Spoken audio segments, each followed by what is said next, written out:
नमस्कार दोस्तों, मैं हूं एस्ट्रोलॉजर गौरव किनड़ा और आज हम जानेंगे कि जन्म कुंडली के दूसरे भाव से हम क्या देखते हैं। दोस्तों, पहले हमने जाना था कि प्रथम भाव से हम क्या देखते हैं। आज हम जानेंगे कि ये जो दूसरा भाव है इससे हम जन्म कुंडली में क्या देखते हैं। जन्म कुंडली का दूसरा भाव हमें क्या बताता है। जब हम लगन में थे तो हमने सिर और मस्तिष्क की बात की थी। दोस्तों, अब हम बात करते हैं कि जब हम पैदा हुए तो हम किसी कुटुंब में पैदा हुए, तो ये जो भाव है ये हमारा कुटुंब और परिवार माना जाता है। यही दूसरा भाव जब मैं कुटुंब या परिवार में आऊँगा तो वहाँ की आर्थिक स्थिति या धन मुझे जो वहाँ से मिलेगा उस समय, तो ये उस समय की आर्थिक स्थिति और धन को भी बताता है कि पैदा जब मैं हुआ तो मेरे जो परिवार का जो धन है वो क्या था। और ये ना केवल परिवार से मिलने वाले धन को बताता है, आगे जो हम कर्म करने वाले हैं अपनी ज़िंदगी में उससे भी जो धन उत्पन्न होता है वो भी इसी भाव से देखा जाता है। तो अभी मैंने बताया कि परिवार, कुटुंब, धन, आर्थिक स्थिति, जो परिवार मैंने बताया है उसी में रिश्तेदार, यानी कि ये जो दूसरा भाव है हमारे संबंध अपने रिश्तेदारों से कैसे होंगे ये भाव बताता है। दूसरा भाव वाणी का है कि मैं कैसा बोलता हूँ, मेरी जो वाणी है वो, मेरी जो वाक पटुता है, वो वाक शक्ति है, वो कैसी है। कई बंदे आपने देखे होंगे कि बिल्कुल हाजिर जवाब होते हैं, भाई मुंह फट होते हैं। ये भाव जो है हमारी वाक पटुता को बताता है। अधिकतर सेल्समैन की कुंडली में, टीचर की कुंडली में, यहाँ इस भाव में गुरु या बुध जैसा ग्रह देखा जाता है या फिर उसका संबंध इस भाव से आता है।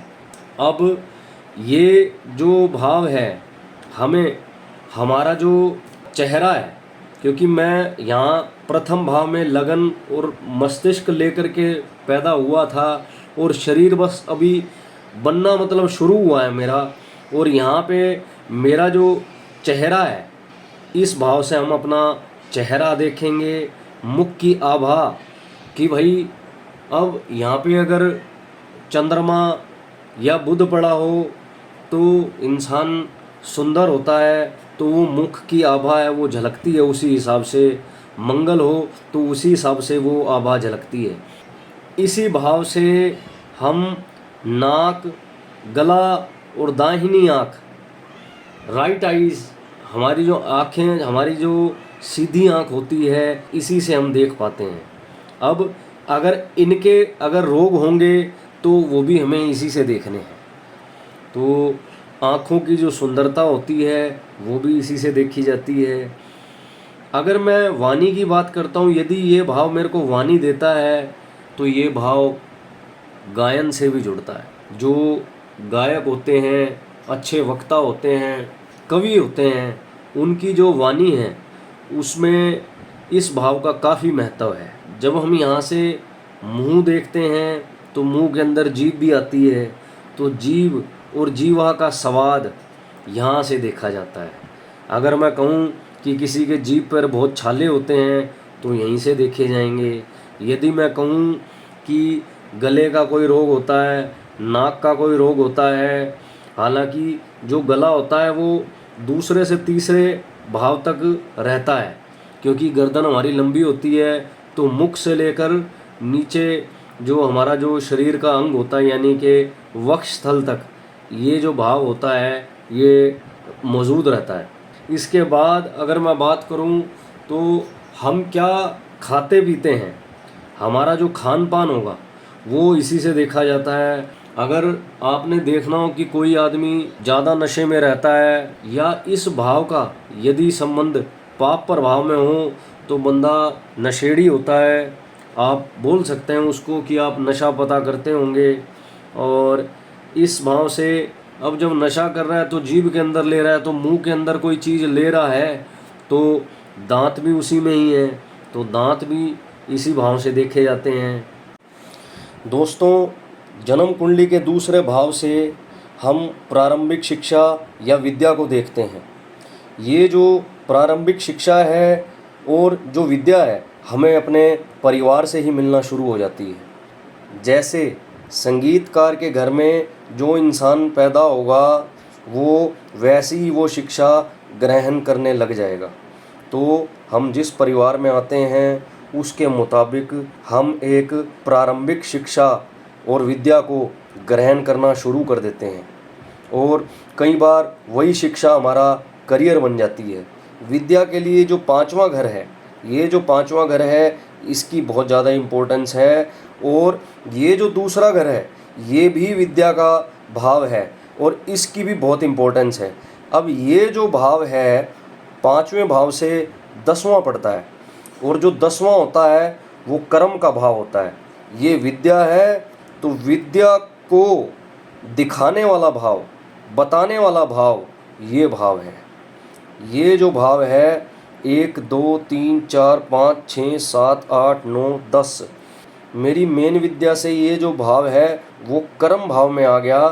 तो मेरा यदि ये भाव स्ट्रोंग नहीं होगा तो यकीन मानिए कि ये जो वाली जो विद्या है वो धरी की धरी रह जाती है। जो हम 5th हाउस से जो विद्या या ज्ञान हम जो अर्जित करते हैं वो धरा का धरा रह जाता है, और हम कहते हैं कि मैंने तो बहुत ज़्यादा शिक्षित हूँ मैं, लेकिन पैसा नहीं मिलता यार, या मैं डिलीवर करने में सफल नहीं हो पाया।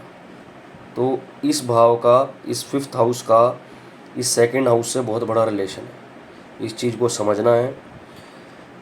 इस भाव से यदि गुरु या बुद्ध का संबंध हो तो बंदा अध्यापक, वकील और शेयर मार्केट में देखा जाता है। शेयर मार्केट में इसलिए क्योंकि धन का ये भाव है, और धन की डीलिंग रोज़ ही क्रय विक्रय इसमें होती है। तो ये जो भाव है हमें धन क्रय विक्रय, सेल्स जो मैन होते हैं उनके लिए ये भाव बड़ा इम्पोर्टेंट होता है। ये हमारे पत्नी का भाव होता है, और इस पत्नी के भाव से 8वां भाव पड़ता है, तो ये हमारी पत्नी के लिए मारक स्थान हो जाता है। इससे हम पत्नी की जो आयु होती है वो भी देखते हैं। इस भाव पर यदि पाप प्रभाव हो तो व्यक्ति को देखकर शादी करनी चाहिए। यदि कोई हमारे जैसे एस्ट्रोलॉजरों के पास जब आता है और वो कहता है कि कुंडली मिलाइए, तो हम इस भाव का भी इस भाव को भी हम बहुत इम्पोर्टेंस देते हैं, क्योंकि वो उसकी लाइफ पार्टनर की आयु को भी बताता है। और ये जो भाव है, ये भाव मैंने देखा है कि ये भाव डाइवोर्स तक करवा देता है लाइफ में, क्योंकि अगर बोली भी ठीक नहीं होगी इंसान की तो इंसान अपनी वाइफ के साथ भी कैसे रह पाएगा। तो तलाक होना भी एक तरीके से किसी का ना होने के बराबर है। तो ये पत्नी या पति की आयु को भी बताता है ये जो भाव है, क्योंकि मैं जो खाता हूँ, जो पीता हूँ, मैं कहाँ खाता हूँ और कहाँ पीता हूँ, कहाँ विद्या ग्रहण करने जाता हूँ, तो वहाँ जितने ही मेरे जो दोस्त बनते हैं वो इस भाव से मैं देख के बता सकता हूँ कि इस बंदे का खान पीन रहन सहन कहाँ हो सकता है, और इसलिए ये भाव संगति भी बताता है।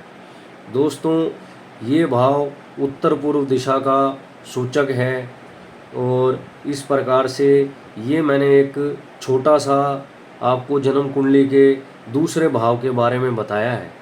अभी मैं इसको चाहूँ तो हर भाव से बता सकता हूँ। जैसे मान लो ये धन भाव है और मुझे इसी भाव को बताना है इस भाव के संबंध में, ये 10वां भाव है।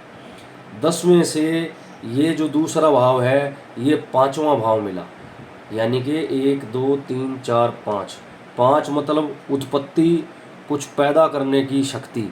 मैं यदि कर्म करूँगा, 10वां घर है कर्म का, मैं कर्म करूँगा तो धन की उत्पत्ति होगी।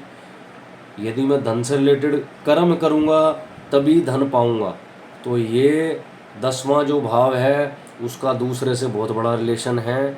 और जो दूसरा है भाव अब 10वें से ये 9वां पड़ता है। यहाँ अगर यदि अच्छे प्लैनेट होंगे तो यकीन मानिए व्यक्ति के पास बहुत ज़्यादा धन संपदा होती है, बंदा मालिक होता है, लाखों करोड़ों में खेलने वाला आदमी होता है।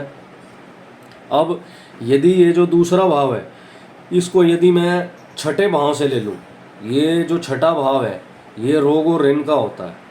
अब ये जो धन है और इसमें अगर मैं रिलेशन बैठाना चाहूँ तो कैसे बैठाऊँगा कि मेरे पास ये अगर पैसा है ना, ये जो धन भाव है, यदि मेरे पास ये अगर धन है तो भाई साहब मैं अपने जो कर्ज है उसको उतार सकता हूँ। यानी कि जब पैसा आएगा तो मैं कर्ज उतार दूंगा।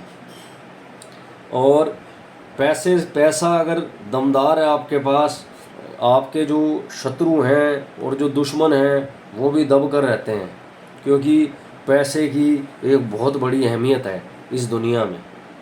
तो इस प्रकार से आप किसी भी भाव से इस दूसरे भाव की गणना कर सकते हैं। पैसा है, ये धन है, ये पैसा है। मान लो मेरे को ये चौथा जो घर है वो मान लो मकान का है। अब यदि यहाँ पाप पर भाव हो तो भाई साहब मकान नहीं बनेगा, गारंटी दे रहा हूँ मैं, क्योंकि धन ही नहीं है तो मकान कहाँ से बन जाएगा। तो इस भाव की जो गणना है वो कई तरीक़ों से की जा सकती है। आप मेरे साथ जुड़े रहिए। अभी ये जो है मैं आपको एक बेसिक से शुरू करवा रहा हूँ जन्म कुंडली देखना, फिर हम एक इंटरमीडिएट लेवल पर जाते हुए उसके बाद हम एक हाईएस्ट लेवल पर भी जाएंगे और इस प्रकार से हम जन्म कुंडली की गणना करना सीखेंगे। आशा करता हूँ मेरा ये जो कार्यक्रम है वो आपको पसंद आया होगा। और मेरा जो चैनल है वो लाइक करें, शेयर करें, सब्सक्राइब करें। अब मुझे अपनी शक्ल दिखाने की ज़रूरत तो नहीं पड़ेगी, क्योंकि ऑलरेडी आपको वीडियो में मिल गई होगी। तो मैं हूँ एस्ट्रोलॉजर गौरव किनड़ा। धन्यवाद।